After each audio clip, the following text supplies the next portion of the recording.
제목은 한 걸음 더 내디드라입니다. 오늘 한번 인사합시다. 옆 사람에게 그리스도로 가득한 한 해 되시길 바랍니다. 이번에는 앞뒤로도 인사할까요? 그리스도로 나아가는 한 해 되길 바랍니다.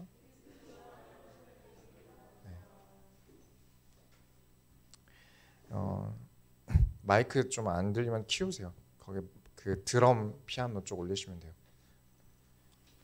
21년도는 저뿐만이 아니라 모든 소원교회 성도들에게 이제 좀 큼직큼직한 일들의 연속이었던 것 같아요. 그렇죠? 정말 매우 큰 일들을 치렀습니다.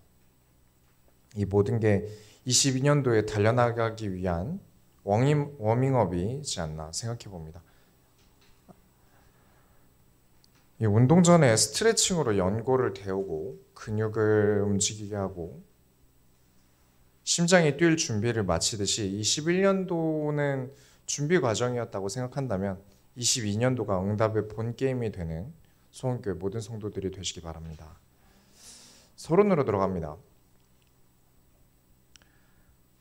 이제 시기적인 변화들을 맞이하게 됐어요. 우리가 처음 코로나 겪을 때 기억하십니까? 진짜 난리도 그런 난리가 아니었던 것 같아요. 이제 우한 폐렴이라는 이름으로 처음 시작되었다가 이제 WHO에서 이제 코로나로 이름을 바꿨죠.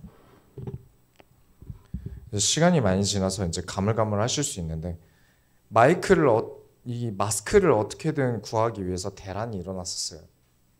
기억하시죠?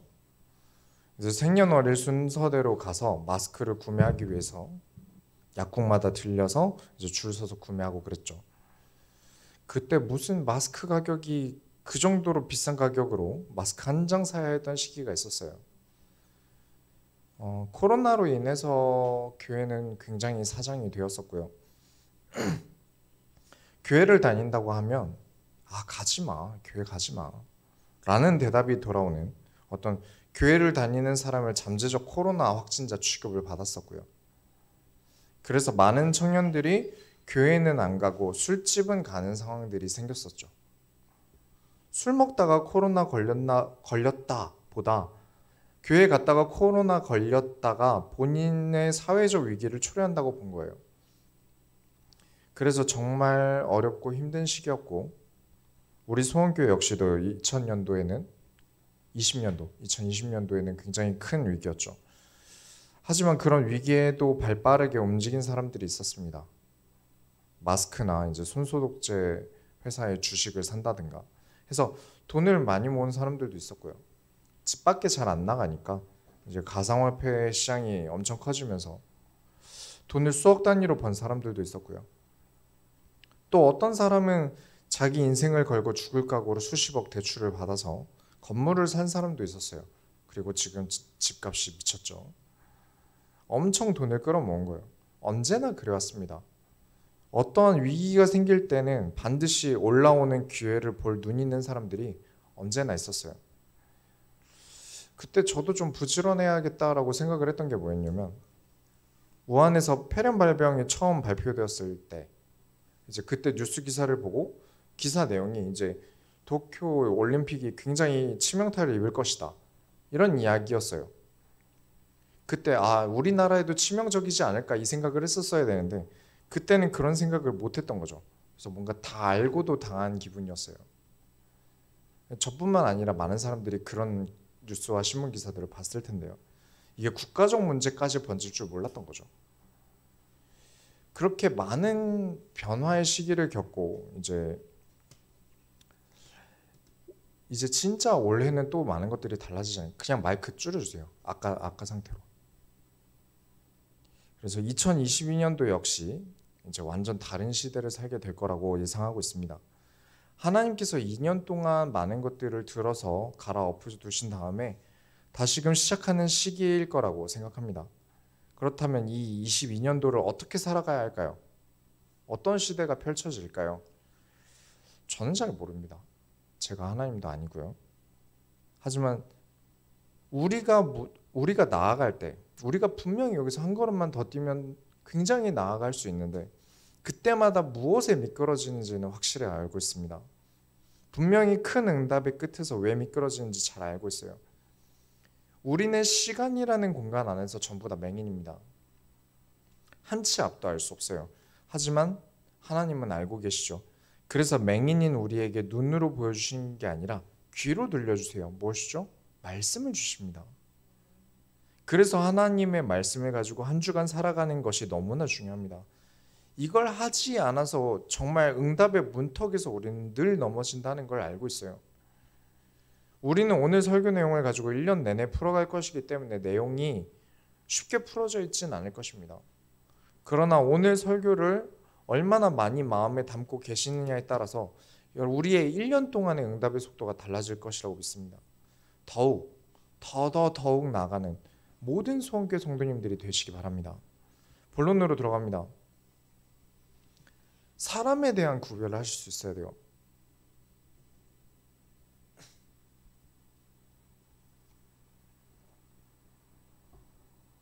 오늘 본론 1번부터 3번은 우리가 진짜 응답받을 문턱 딱 한 걸음 앞에서 넘어지는, 미끄러지는 요인들입니다. 거진 이 세 가지가 전부라고 봐도 과언이 아니에요. 그 중에 첫 번째는 사람을 구분하지 못했기 때문에 넘어집니다. 우리 인간은 필요에 따라서 사람을 만납니다. 그렇죠? 아니, 목사님, 저는 친구나 가족을 어떤 필요에 의해서 만나는 게 아닌데요. 아닙니다. 친구를 만나도 만나면 좋다라는 필요성을 느끼지 못한다면 만나지 않겠죠. 만날 때마다 불편하고 만나기 싫은 사람을 친구라고 할 수 있을까요? 어떠한 작은 이유라도 나에게 좋다는 의미들이 들어가지 않으면 아무 의미도 없다는 걸 알기 때문에 우리는 필요가 없다면 사람을 만나지 않습니다. 교회도 마찬가지죠. 우리에겐 하나님이 필요합니다. 그래서 기억하셔야 되는 게 예수님께 나오는 세 종류의 사람들을 여러분이 기억하셔야 됩니다. 단순히 예수님께만 이렇게 나아온다는 내용으로만 보실 게 아니라 여러분 주변 사람들이 여러분을 만나는 이유이기도 합니다. 잘 구분하셔야 돼요. 어떤 사람들이 있다고 했습니까? 예수님께 질병이 낫고자 해서 오는 사람이 있었고요. 나에게 이득이 될까 제보러 오는 사람, 그리고 예수님이 좋은 사람, 그렇게 예수님께 나오는 세 가지 종류의 사람들이 있었습니다. 이건 우리 모두에게도 포함해요. 첫 번째, 필요에 의해서만 오는 사람들, 예수님께 질병이 낫고자 해서 오는 사람들처럼 여러분의 수준이 올라가고 경제적 지위가 올라갈수록 여러분에게 바라기만 하고 찾아오는 사람들이 분명히 있을 거예요. 어쩌다 몇 년 만에 연락해서는 지 할 말만 하고 아니면 자기 필요한 이야기만 쏙 하고 사라지는 사람들이 있죠. 예수님께서는 이 사람들을 멀리하지 않으셨습니다. 얼마든지 원하는 바를 이뤄주셨어요. 아프다 하면 고쳐주시고 상담이 필요하다 하면 상담해 주시고 예수님께서 그러하신 것처럼 우리에게 그렇게 찾아오는 사람들을 피고단하는 식으로 멀리해서는 안 되겠습니다. 그러나 예수님은 어떻게 하셨습니까? 크게 여기시도 않으셨어요. 필요한 것을 주시되 이 사람을 통해서 뭔가 큰 일을 이루려고 하지도 않으셨습니다. 그래서 이런 사람들을 구분하실 수 있어야 돼요. 두 번째로 나에게 이득이 될까 제보러 오는 사람들이 있습니다. 바리새인과 같은 사람들이었죠. 권력이라는 게 주어지면 사람의 뇌가 어떻게 반응하는지 과학자들이 연구를 하는데 몇 가지 결과들이 나왔어요. 보니까 권력이 주어질 때 공감 능력이 떨어진다고 합니다. 상대방의 마음을 공감하려는 거울 뉴런이라는 게 우리 뇌 속에 있는데 내가 명령을 받을 때는 상사의 말을 이해하기 위해서 거울 뉴런이 활성화되는데 내가 권력을 가지고 명령했던 기억을 떠올릴 때는 이 거울 뉴런이 활성화되지 않았다고 해요. 그래서 공감 액션 말고 내가 말하는 걸 이해하지 않고 바로 끄덕거리는 그런 거 말고 혹은 약간 지능에 문제가 있는 사람을 제외하고 나의 말을 전혀 이해하지 못하고 있는 사람이 있다면 그 사람은 나를 상하관계에서 을로 보고 있을 가능성이 높다는 거예요. 술에 취할수록 혀가 꼬이는 것 같이 권력에 취할수록 갑질이 더 심해진다고 합니다. 그 상태가 어떤 전두엽을 다치는 환자의 상태와 비슷해진다고까지 과학자들은 보고 있어요. 바리새인들이 예수님을 만나기 위해서 예루살렘에서 그 먼 170km를 차도 기차도 없이 무거운 짐을 메고 오도록 바리새인들을 파견시킵니다. 파견의 내용이 무엇이었겠습니까? 우리 그룹에 쓸만한가? 이득이 되겠는가? 당시 사람들은 특히 지역에 따라서 사람 구분을 많이 했어요. 바리새인은 예루살렘 출신의 학자, 예수님은 시골의 목수, 이미 한번 깔고 들어간 겁니다. 그렇게 찾아온 바리새인들에게 예수님께서는 자신의 모습을 낮추지 않으셨어요. 여러분이 취해야 되는 자세는 완전히 낮은 자세가 아닙니다. 겸손한 자세가 완전히 낮춰주는 자세가 아니라는 거예요. 내가 모습을 낮춰주는 순간 저쪽에서는 거울 유런이 깨져요. 그리고 나에게 아무런 공감 능력을 발휘하지 못하고 악을 저지르는 걸 당연하게 생각하게 되겠죠. 과연 그럼 나는 선한 행동을 한 걸까요? 나는 낮춰준 것이. 이런 점도 구분하셔야 되고요. 세 번째로, 나를 사랑하는 사람들에게 잘하셔야 됩니다. 제자라고 불리는 예수님을 사랑하는 사람들이 있죠. 여러분은 언제나 예수님을 진심으로 사랑하게 되길 축원합니다. 그런 것처럼 여러분을 진심으로 아끼는 사람들을 여러분은 돌보셔야 합니다. 우리는 자꾸 나를 사랑해주는 사람들에게 막대하는 버릇이 있어요. 가족이니까 더 이해해주겠지 하고 행동을 나쁘게 하는 경우들이 생깁니다. 혹은 교회 사람들은 나를 이해해줄 거야 라고 잘못 행동하는 경우들도 있고요. 다 좋지 않습니다. 나를 사랑하는 사람들의 말을 들을 수 있어야 돼요. 그리고 사랑하는 사람이 필요한 게 무엇인지 고민하고 챙겨줄 수 있어야 합니다. 예수님은 제자들을 혼내시기도 하셨지만 가장 먼저 챙기셨어요. 가장 가까이서 배신했음에도 부활하시고 바로 찾아오셔서 하셨던 질문도 네가 나를 사랑하느냐, 또 아직도 나를 의심하느냐 같은 이야기였습니다. 사랑을 받고 사랑을 주는 행위를 사람들이 참 못해요. 전도사 때 가장 많이 있었던 게 청소년들 사역을 하면 청소년들은 꼭 도망을 가요. 평일에 성경 공부 시간을 잡으면 집에 있으면서도 문 잠궈두고 없는 척하다가 제가 부모님께 전화해서 비밀번호를 받아서 열고 들어가면 잊고 그래요. 어쩔 때 당일날 친구랑 놀아야 돼서 못 만나요 라던가 이런 대답도 정말 많이 듣고요. 어떤 심각한 일을 겪은 친구를 돕기 위해서 어른들이 나서서 도와주려고 하는데 고만고만한 친구 이야기밖에 안 듣는 경우들도 있고요. 어린아이들이 그렇습니다. 하지만 어른이 될수록 성장할수록 달라야 됩니다. 나를 사랑해주는 사람들을 챙기고 나를 생각해주는 사람에 대한 책임감을 느껴야 합니다. 올해 여러분의 인간관계를 어떻게 대해야 되는지 이 세 가지를 분류하시면서 고민하셔야 됩니다. 이 세 가지를 분류하면서 인도받으셔야 돼요. 다 우리 주변에 있는 사람들입니다. 없는 사람이 없어요. 이 세 가지에 포함되지 않는 사람은 없습니다. 여러분의 신앙을 지키기 위해 이 사람들을 어떻게 대해야 하는가 늘 말씀을 가지고 고민하셔야 합니다. 이 세 사람을 어떻게 해야 된다라고 말씀드린 게 아니에요. 이 세 종류의 사람이 나에게 찾아온다는 것을 늘 인지하고 나에게 이루실 하나님의 소원을 이뤄가야죠. 반드시 누굴 만나든지 이 세 가지를 인지하셔야 됩니다. 두 번째로, 하나님이 내 인생 최고의 자리에 계셔야 됩니다. 여기서 미끄러집니다. 두 번째 늘 미끄러지고 넘어지는 이유는 내가 감정적으로 급발진할 때, 어떠한 문제에 막혔을 때, 하나님을 내 마음속 가장 소중한 자리에서 끌어내릴 때입니다. 예수님을 내 안에 모신 자리는 나에게서 가장 최고의 영광을 받는 자리에 예수님을 모셔야 하죠. 그런데 자꾸 예수님을 치우고 그 자리에 다른 것을 앉혀요. 그 영광의 자리에 돈이든 내가 좋아하는 누구든 혹은 나 자신이 앉게 되든 그 자리를 갈아치우기 위해 들어간 루트가 있습니다. 그 자리를 갈아치우기 위해 침범하는 길이 있어요. 감정입니다. 감정이라는 루트를 사용해서 예수님을 내려오게 만들어요. 막 흥분해서 예수님을 잊고 감정적으로 행동하고, 슬프다고 술 처먹다가 자리를 내준다든가. 인간이 창조주가 만든 세계에서 하는 실수 대부분은 감정이 지나치게 앞서 나갔을 때예요. 그중 가장 쉽게 하는 실수가 무엇입니까? 입이죠. 괜히 예수님께서 입 밖으로 나가는 게 더럽다 하신 게 아닌 겁니다. 왜 우리가 예수님을 가장 높은 자리에 모셔야 하는 걸까요?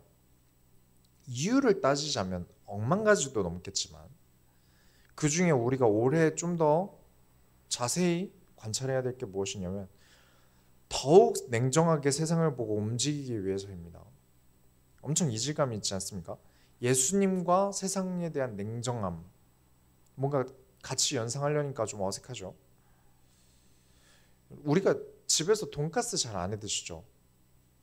기름도 많이 들고 만드는 것도 까다롭고 대충 반 정도 완성된 걸 먹거나 나가서 사 먹는 게 보통이에요. 그러다 보니까 진짜 맛없지 않는 이상 뭐 분식집 돈가스든 뭐 편의점 돈가스든 그렇게 냉정하게 맛 평가는 안 하는 것 같아요. 그런데 뭐 한참 유명했던 뭐 연돈 뭐 이런 돈가스 가츠 장인이라면 어떨까요? 뭔가 튀김을 먹을 때마다 생각이 많아지지 않을까요? 우리가 세상을 만드신 하나님을 존귀하게 여긴다면 마치 돈가스 장인처럼 하나님께서 만드신 세상을 함부로 쉽게 판단하진 않을 거예요. 하나님이 세상 가장 가치 있는 존재라고 정말 여긴다면 당연히 하나님께서 운영하시는 세상에 대해서 깊이 있게 생각하려고 하겠죠. 그러니 모든 걸 쉽게 판단할 수 없는 겁니다. 그건 불가능해요. 내가 모시는 창조주가 운영하시는 걸 내가 쉽게 생각하고 쉽게 판단한다? 창조주를 무시하는 거죠. 신앙에 대한 반감이 큰 개신교에 대한 반감이 큰 분들은 이런 이야기를 하세요. 신앙생활 잘하는 사람들이 무식하다던데, 툭하면 하나님이 주신다고 믿다가 뒤통수 당하던데, 하나님이 주신 것이라 믿고 뒤통수를 당하고 뭐든 하나님이 해주실 거라고 믿는 게 하나님이 최고다라고 믿는 그 믿음은 이야기로서는 그럴싸해 보일지 몰라도 진짜 좋은 믿음은 아닙니다. 하나님이 하시겠지. 하나님이 해주실 거야. 이건 내가 할 수 있는 모든 걸 하나님 앞에서 내가 다 한 다음에 하는 이야기예요. 더는 내가 할 수 없는 영역 이상의 일을 하나님께서 맡으시는 거죠. 출애굽기 14장에 보면 이스라엘 백성들이 이집트를 떠나기 위해서 홍해 앞에 서 있습니다. 뒤에는 이집트 군대가 따라와서 다 죽일 작정이고 앞에는 홍해라서 건널 방법도 없어요. 백성들은 엄청나게 원망합니다. 다시 돌아가서 빌어보자. 모세에게는 우리를 다 수장시키려고 하냐면서 욕을 하기 시작해요. 그때 모세가 이런 말을 합니다. 출애굽기 14장 한번 펴보시겠습니까?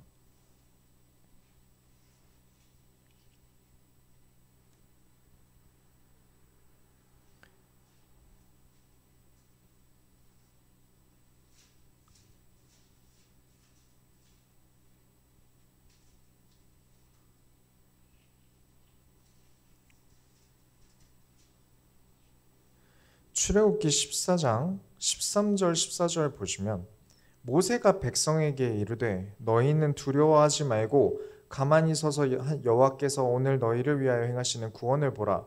너희가 오늘 본 애굽 사람을 영원히 다시 보지 아니하리라. 여호와께서 너희를 위하여 싸우시리니 너희는 가만히 있을지니라. 멋진 고백 같죠?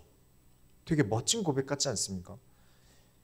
많은 분들이 이 구절을 가지고 믿음을 많이 불어넣으려고 하세요. 여호와께서 싸우신다. 여호와는 우리를 위해 싸우시는 여호와다. 그러면서 하나님은 나를 지키시고 나는 하나님만 믿고 편하게 아무 생각 없이 살아도 된다는 식의 결론에 도달해요. 하지만 15절을 보셔야 됩니다. 여호와께서 모세에게 이르시되 너는 어찌하여 내게 부르짖느냐. 너는 왜 내게 부르짖느냐. 왜 나에게 해달라고 하느냐. 너희는 아무것도 하지 않고 나에게 다 해달라고 하는구나. 그 다음 절에 이스라엘 자손에게 명령하여 앞으로 나아가게 하고 16절에 지팡이를 들고 손을 바다 위로 내밀어 그것이 갈라지게 하라. 이스라엘 자손이 바다 가운데서 마른 땅으로 행하리라. 내가 할 수 있는 마지막까지.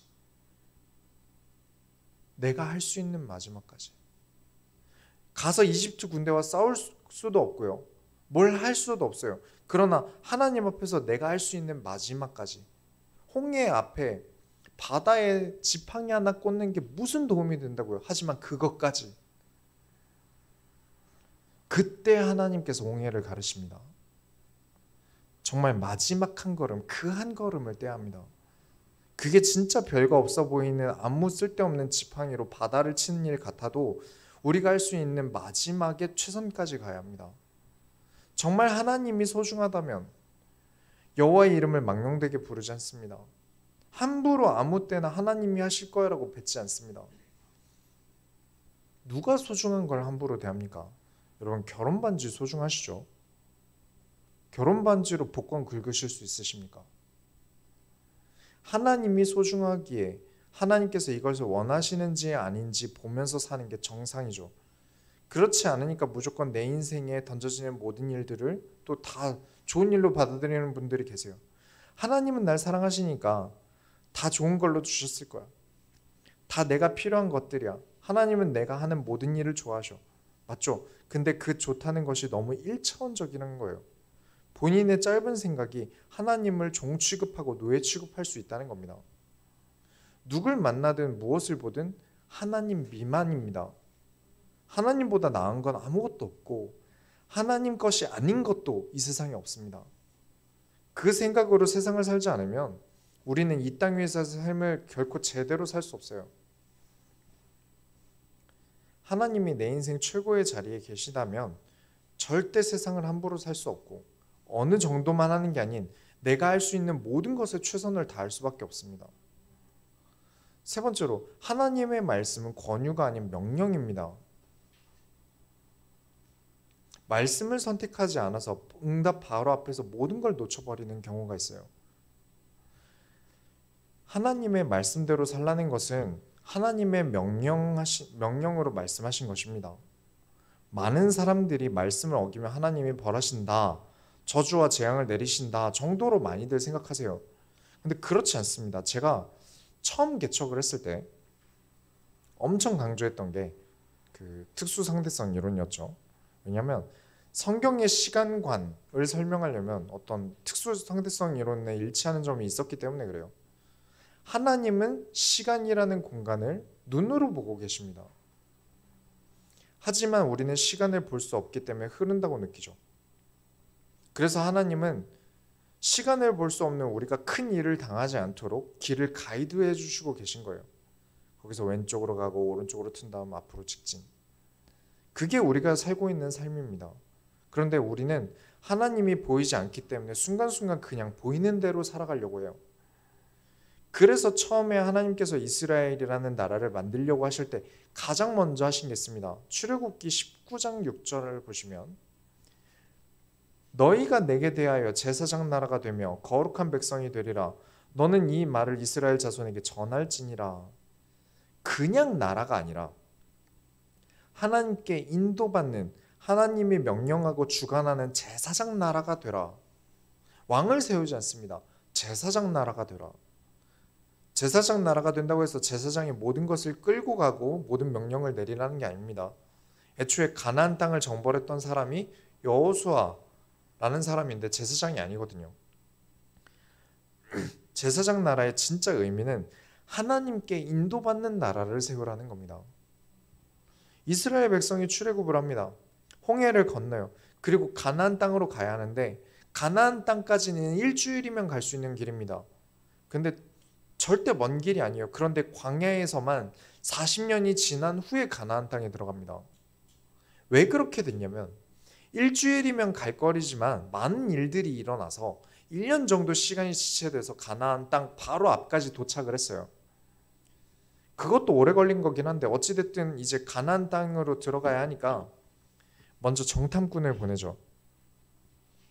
탐색조를 12명을 보냈는데 12명 중에 10명이 포기 선언을 합니다. 들어가면 다 죽는다 우리 백성들은. 우리는 오합지졸이다. 우리는 들어가면 그냥 메뚜기 떼 되는 거다. 이 이야기를 백성 앞에서 하고 백성들이 역시 모세 네가 우리를 다 죽이려고 여기까지 끌고 왔구나 하면서 모세 말고 다른 지도자를 세우려고 해요. 그때 2명의 정탐꾼만 하나님을 선택합니다. 하나님이 주신다 하지 않으셨냐? 하나님께서 이기게 하신다고 했는데 왜 지레 겁을 먹냐? 그 얘기를 듣자마자 백성들이 어떻게 했는지 아십니까? 아 그래 하나님 말씀대로 해야지 이랬을까요? 아닙니다. 하나님 편에 선 2 사람을 죽이려고 합니다. 그때 하나님께서 나타나시고 나서 하신 말씀이 여호와께서 모세에게 이르시되 이 백성이 어느 때까지 나를 멸시하겠느냐 내가 그들 중에 많은 이적을 행하였으나 어느 때까지 나를 믿지 않겠느냐. 정탐을 다녀온 10명은 하나님이 자신의 마음에서 크신 존재가 아닌 겁니다. 하지만 하나님의 편에 선 두 사람은 하나님의 존재가 가나안 땅의 전사들보다 더 큰 존재였다는 거죠. 이 결과로 모든 백성들이 가나안 땅에 들어가는 것을 안 하려고 했던 이 결과로 하나님께서는 이스라엘 백성들을 40년 동안 광야에서 살게 만드십니다. 백성들이 하나님의 말씀대로 나아갈 상태가 될 때까지 기다리세요. 꼭 다 와서 미끄러집니다. 다 왔는데 여기서 미끄러져서 40년이 걸린 거예요. 현실은 안 될 것 같지만 하나님께서 걸으라 하시는 한 걸음만 더 걸으면 되는데 거기서 멈춰버립니다. 이렇게 하나님을 믿지 못하는 사람들을 데리고 하나님께서 어거지로 가나안 땅에 들어갔다 한들 온갖 말로 하나님을 또 멸시하겠죠. 그래서 완전히 하나님 말씀에 기대어 살아갈 수 있을 때까지 기다린 게 40년입니다. 그래서 이 당시의 생존자 중에 가나안 땅 정벌에 들어간 사람도 하나님 편에 서 있던 정탐꾼 2사람 빼고 나머지는 아무도 없습니다. 여러분의 믿음만큼 하나님께서 하라고 하신 것은 끝까지 최후의 한 걸음을 다 걸으셔야 합니다. 결론을 내리겠습니다. 올 한 해 우리가 이름을 남기는 데 도전해야겠습니다. 결국 이름을 남기는 사람들은 끝까지 나아간 사람들이에요. 저는 여러분이 이 세상에 빛이 되는 어떤 주인공 같은 삶을 살길 바랍니다. 여러분이 생각하시는 주인공들은 어떤 것인가요? 주인공들의 특징은 무엇이었나요? 히어로는 어떤 사람이어야 하나요? 공통점이 있더라고요. 남의 선택에 의해서 살지 않았다. 어려움에 처해 있으나 굴복하지 않는다. 두려움을 극복해냈다. 나서야 할 때와 나서지 않아야 할 때를 알고 있다. 목숨 걸고 심장을 바치는 사명이 있었다. 단순히 어느 작품에만 있는 이야기처럼 들리실지 모르겠는데 아닙니다. 예수님이 그렇게 사셨어요. 영웅, 주인공이라는 것은 이 틀에서 크게 벗어나지 않습니다. 우리 소원교회 성도들이 전부 예수님을 닮아서 예수님처럼 나아가고 예수님처럼 이름을 남기고 가셔야 합니다. 이름을 남겨라. 이름을 남기는 게 비성경적? 어떤 불빛도 없이 그저 사라지는 게 성경적이다? 그렇게 알고 계신 분들이 계세요. 절대 아닙니다. 성경의 영웅들은 언제나 주인공 같은 삶을 살았습니다. 그리고 성경은 이악 물고 그 이름들을 남겼어요. 왜냐? 잊혀지면 안 되니까요. 또 다시 하나님의 말씀을 지키지 못해서 미끄러지고 나고내는 실수를 되풀이하지 않기 위해서 이 믿음의 영웅들을 통해 다시금 후대들을 상기시켜야 하니까요. 그렇기에 여러분은 세상을 이기시길 바랍니다. 능력이 있다고 해도요. 의지가 없다면 계속해서 노예의 삶을 사는 거예요. 더 쓸만한 노예라고 해서 주인과 같은 대우를 받지 않습니다. 도리어 더 견제당하고 기어오르지 않기 위해서 더더욱 트라우마를 심겠죠. 그게 역사예요. 이 세상을 살아갈 때 여러분은 아무런 의지력도 없이 어떠한 강인한 신념도 없이 현실의 노예가 되어 살아가시면 안 됩니다. 출애굽한 백성들 이야기 드렸죠. 1년 안에 도착할 수 있는 걸 불신앙 때문에 40년이 걸립니다. 쉽게 쟁취할 수 있는데도 고생 끝에 겨우 얻게 되지 않습니까? 내일의 나에게 미루면 그렇게 돼요. 또 제가 주짓수를 계속 하고 있는데 이 띠 색깔이 다른 분들이 어떤 벽처럼 느껴져요. 절대 내가 넘지 못할 벽처럼 느껴집니다. 왜냐? 그 띠를 가지려면 그만한 실력이 되지 않으면 안 되기 때문이에요. 약한 사람에게 서비스로 줄 수야 있겠지만 그렇게 하면 주짓수가 강하다는 주장을 할 수 없기 때문에 주짓수에서는 그렇게 하지 않는다고 해요. 이 관점으로 생각해 봅시다. 왜 신앙생활을 오래 했는데 왜 기독교인은 불신자에게 넘을 수 없는 벽처럼 느껴지지 않을까요? 되려 욕하고 우습게 보고 자기 주관도 없는 사람으로 크리스찬을 보는 이유가 뭘까요? 믿음이 성장했다면 인품이나 성정이나 그릇이 달라야 정상 아닐까요? 진짜 예수님의 가르침은 인간으로서의 성장까지를 성장했다고 말씀하십니다. 하지만 사람들은 교회를 다니고 주일에 예배 잘 참석하는 게 믿음의 끝을 찍었다고 생각하는 거예요. 이제 시작입니다. 이게 시작이에요. 진짜 신앙인은 이 예배를 삶으로 옮겨서 세상 사람들이 도무지 넘을 수 없는 벽처럼 느껴져서 존경을 받게 되는 거죠. 여러분은 벽이 되셔야 됩니다. 올 한 해 도전하셔야 돼요. 신앙생활을 한다는 건 누군가에게 넘을 수 없는 벽처럼 어마어마한 성장을 가져다 줘야 합니다. 친구들 만나서 카페 가는 걸 약속 잡고 장소 잡는 거 의외로 힘들죠. 어려워요. 특히 요즘엔 더 힘들죠. 근데 교회는 늘 일주일 동안 정해진 시간과 정해진 장소를 제공합니다. 그래서 충분히 성장할 만한 가르침과 교훈이 있는데도 교회를 오는 목적이 그저 힐링받음과 사람들 만나서 수다 떠는 데 있었기 때문에 성장하지 못했어요. 그럼 진짜 정답은 무엇일까요? 둘 다 해야 됩니다. 와서 사람들 만나고 이야기 나누면서 찬양하고 힐링하고 설교 말씀과 자신을 하나님께 드리면서 결단하고 성장하는 시간 둘 다 가져야 되는 게 교회예요. 반쪽만 가져서는 안 됩니다. 학교를 왜 가셨습니까? 저는 학교가 즐겁던 체질은 아닌데 학교가 좋았다던 사람들 이야기를 들어보면 수업은 재미없어도 친구들 만나고 노는 게 재밌었다라고 하더라고요. 그렇다고 공부를 안 한 건 아니잖아요. 교회가 그래야 합니다. 충분히 찬양하고 힐링할 것을 제공하지 못하고 있는 게 저도 너무 안타까워요. 올해는 기필코 이런 부분을 교회에서 보완할 생각입니다.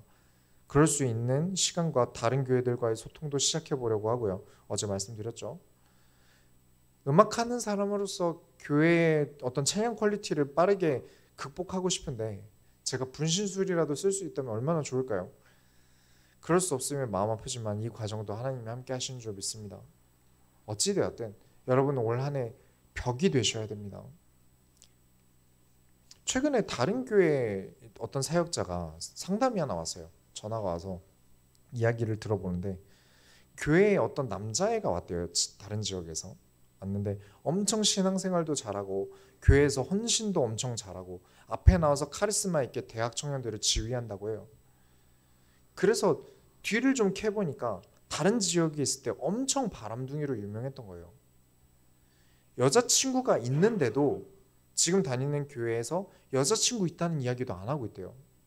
그러면서 교회 여자애들을 홀려놓고 썸 타고 간 보고 그러면서 회사 출장이 있다고 예배 있는 날 자리를 비웠는데 알고 봤더니 여자친구랑 기념일이라 여자친구 보러 간 거래요.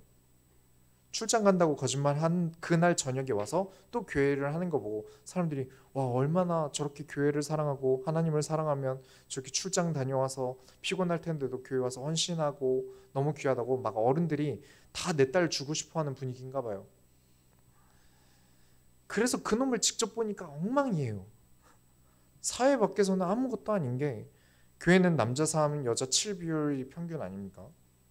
몇 없다고 와서는 엄청 대단한 척하고 돌아다니는 거 정말 꼴보기 싫더라고요.